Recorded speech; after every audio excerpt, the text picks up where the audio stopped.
अस्सलाम वालेकुम दोस्तों, क्या हाल है आप सबका। उम्मीद करता हूँ ठीक ठाक होंगे, खैरियत से होंगे। दोस्तों आज आप सोच रहे होंगे कि मैं कौन सा बाज़ार सजा के बैठा हूँ, तो जी हाँ दोस्तों, आज हम मुकम्मल तौर पर बात करेंगे कुछ टूल्स के बारे में।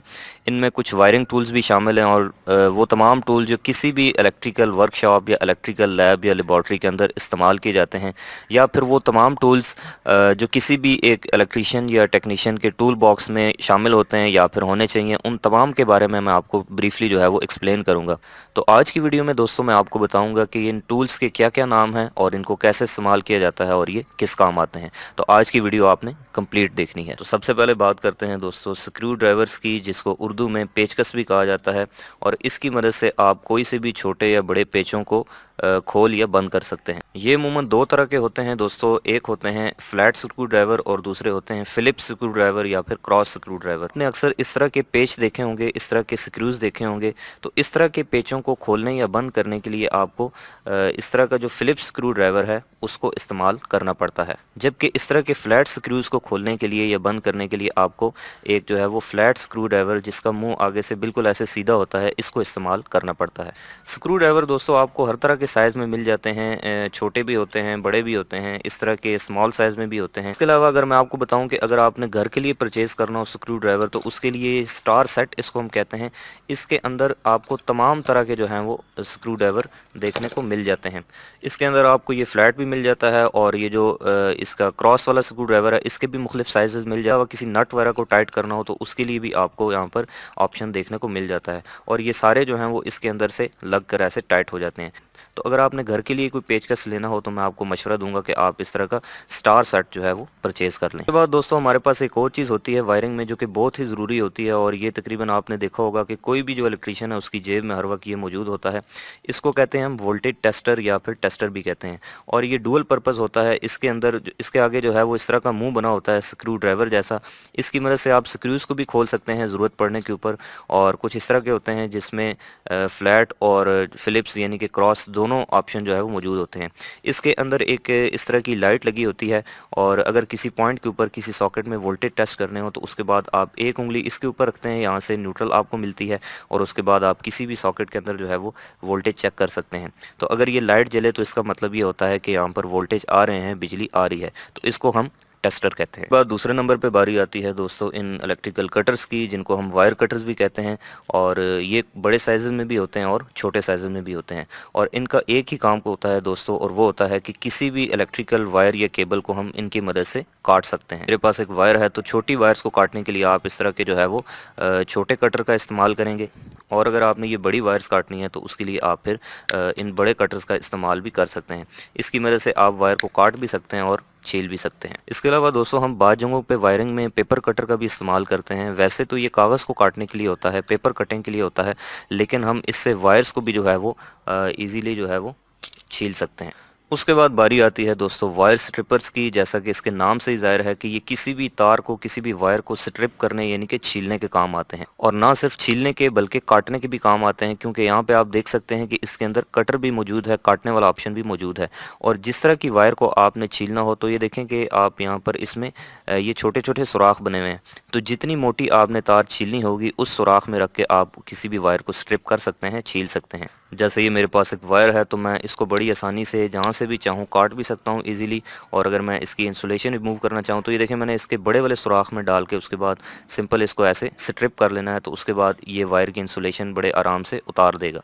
इसके अलावा कुछ दोस्तों स्ट्रिपर आते हैं इस तरह के, जिसमें यहाँ पर ये लॉक बना होता है, तो आपने इसको प्रेस करके लॉक पीछे करना है, और उसके बाद इससे भी आप वही काम कर सकते हैं कि आप इससे काट भी सकते हैं, और अगर आप वायर की इंसुलेशन रिमूव करना चाहते हैं तो फिर ये आसानी से रिमूव आप कर सकते हैं। ये जहन में रखें दोस्तों कि अगर आपने किसी कटर या प्लास से इंसुलेशन रिमूव करनी है तो वो थोड़ी मुश्किल होती है, लेकिन अगर आप वायर स्ट्रिपर को इस्तेमाल करेंगे तो ये बड़ी आसानी से जो है वो किसी भी वायर की जो इंसुलेशन है उसको रिमूव कर सकता है। उसके बाद आते हैं दोस्तों प्लास, जिनको हम प्लायर्स भी कहते हैं, और ये भी दो किस्म के होते हैं। कुछ जो है वो इस तरह के होते हैं, और एक होते हैं नोज प्लास या फिर नोज प्लायर इनको हम कहते हैं। इसके अंदर भी दोस्तों दो फंक्शन होते हैं, काटने वाला फंक्शन भी होता है और पकड़ने वाला फंक्शन भी होता है। ये देखें आप यहाँ पर इसके अंदर कटर बना हुआ है, तो हम किसी भी वायर को जो है वो आसानी से इसके साथ काट भी सकते हैं। अगर हमने किसी वायर को जो है वो इसकी इंसुलेशन उतारनी हो तो हमें यहाँ पर थोड़ी सी मेहनत करनी पड़ती है। यहाँ पर इस तरह से उसकी हल्की सी इंसुलेशन उतार के उसके बाद इसकी इंसुलेशन को यहाँ से पकड़ के रिमूव कर लेना होता है।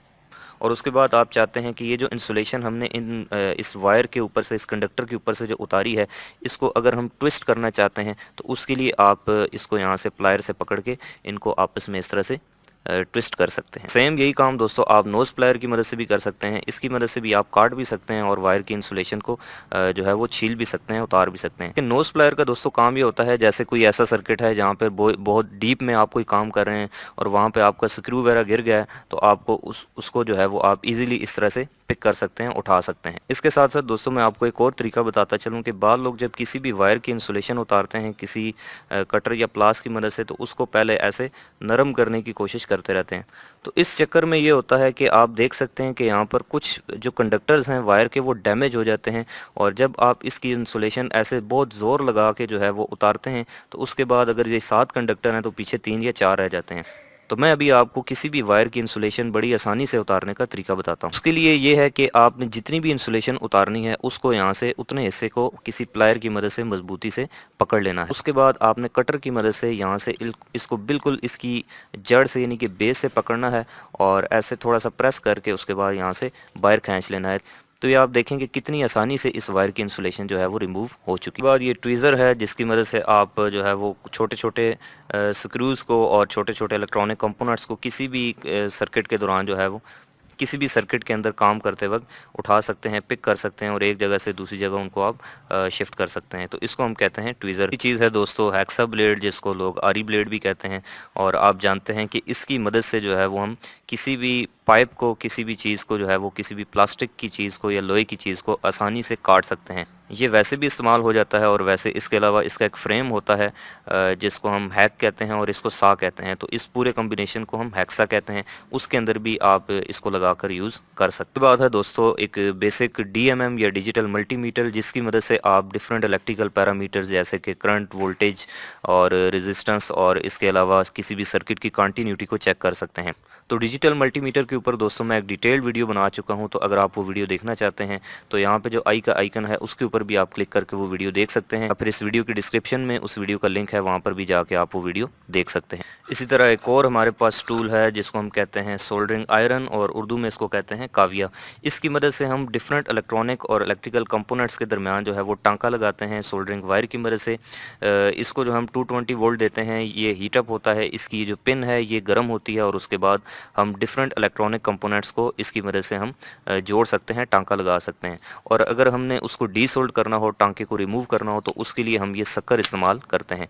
सोल्डरिंग कैसे की जाती है दोस्तों, इसके ऊपर मैं एक बड़ी कंप्लीट डिटेल्ड में वीडियो बना चुका हूँ। अगर आप सोल्डरिंग सीखना चाहते हैं तो आप वो वीडियो मेरे चैनल में जाकर देख सकते हैं। बिल्कुल ऐसे ही दोस्तों एक और बेसिक टूल है जिसको हम ड्रिल मशीन कहते हैं, और ड्रिल मशीन की मदद से आप जानते हैं कि हम दीवारों के अंदर या लकड़ी के अंदर सुराख कर सकते हैं इसकी आगे बिट चेंज करके, और उसके बाद उसके अंदर जो है वो हम डिफरेंट स्क्रूज वगैरह को टाइट कर सकते हैं।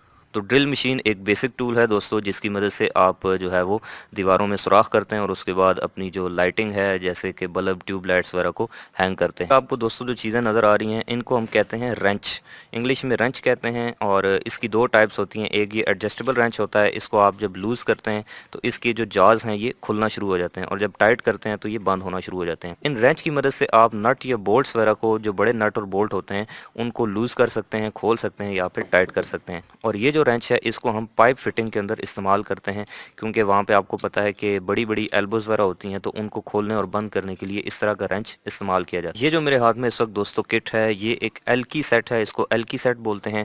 इसके अंदर डिफरेंट साइजेस की हेक्सागोन कीज़ होती हैं जिसकी मदद से आप किसी डेप्थ के अंदर जो बोल्ट्स वगैरह लगे होते हैं इस शेप के, उनको खोलने का काम करते हैं। तो आप वाकिफ़ ही होंगे, इसको हम हथौड़ी भी कहते हैं, हथौड़ा भी कहते हैं, हैमर भी कहते हैं। इसकी मदद से आप जो है वो दीवारों के अंदर और और लकड़ी के अंदर वो मुख्तलिफ जगहों के ऊपर कीलें वगैरह ठोक सकते हैं। और इसके अलावा जो है वो कोई भी मैकेनिकल चोट वगैरह कहीं पे लगानी हो तो उसके लिए आप हैमर का, हथौड़ी का इस्तेमाल करते हैं। यहाँ पर एक और चीज़ दोस्तों हमारे पास मौजूद है, इसको हम उर्दू में रेती कहते हैं और इंग्लिश में फ़ाइल कहते हैं। और इसकी मदद से हम किसी भी लकड़ी, प्लास्टिक या लोहे की चीज़ को जो है वो उसकी कटिंग कर सकते हैं, उसकी फाइलिंग कर सकते हैं, उसकी जो सरफेस है उसको रिमूव कर सकते हैं। ये राउंड शेप में भी होती हैं और इस तरह की प्लेन शेप में भी होती हैं। इसमें ये जो इस तरह के टीथ्स वाली फाइलें होती हैं, इस तरह के दंदानों वाली जो रेतियाँ होती हैं, ये लकड़ी में इस्तेमाल होती हैं। और जो लोहे वगैरह में इस्तेमाल करनी हो तो उसके लिए हम की जो रेती है इसको हम इस्तेमाल करते हैं। तो इसकी मदद से आप किसी भी सरफेस को रगड़ते हैं, उसको प्लेन करते हैं। इलेक्ट्रिक वायरिंग में जब आप दो वायर्स को जोड़ लेते हैं एक जगह तो वो जो जॉइंट होता है उसको इंसुलेट करने के लिए, उसको ढकने के लिए, कवर करने के लिए आप इंसुलेशन टेप का इस्तेमाल करते हैं। तो ये इंसुलेशन टेप भी जो है ये एक बेसिक टूल किट के अंदर शामिल होती है। और इसी तरह से ये हमारे पास है सैंड पेपर या फिर इसको रेगमाल भी कहते हैं। और इसका आपको पता ही होगा कि किसी भी चीज़ को प्लेन करने के लिए, किसी सरफेस को प्लेन करने के लिए या फिर लोहे के ऊपर से जंग उतारने के लिए हम सैंड पेपर या रेगमाल का इस्तेमाल करते हैं। तो फाइनली दोस्तों मुझे यकीन है कि आपको आज की वीडियो समझ आई होगी और आपको पता चल गया होगा कि इलेक्ट्रिकल में कौन कौन से टूल्स इस्तेमाल किए जाते हैं और उनको कैसे यूज़ किया जाता है, कैसे इस्तेमाल किया जाता है, उनकी क्या फंक्शनिंग है। तो अगर आपको मेरी ये वीडियो अच्छी लगी है, पसंद आई है, आपको समझ आई है तो आप मेरी इस वीडियो को लाइक करें और अपने दोस्तों के साथ शेयर करें। चाहते हैं कि आपको आइंदा भी इस तरह की इंटरेस्टिंग वीडियोस मिलती रहा करें तो आप यूट्यूब पे मेरे इस चैनल एजे इलेक्ट्रिक को सब्सक्राइब करें और साथ में बेल आइकन प्रेस करें। मिलते हैं नेक्स्ट वीडियो में किसी और नए इंटरेस्टिंग टॉपिक के साथ। तब तक के लिए अपना और अपने प्यारों का रखिएगा बहुत सा ख्याल। अल्लाह हाफ़िज़।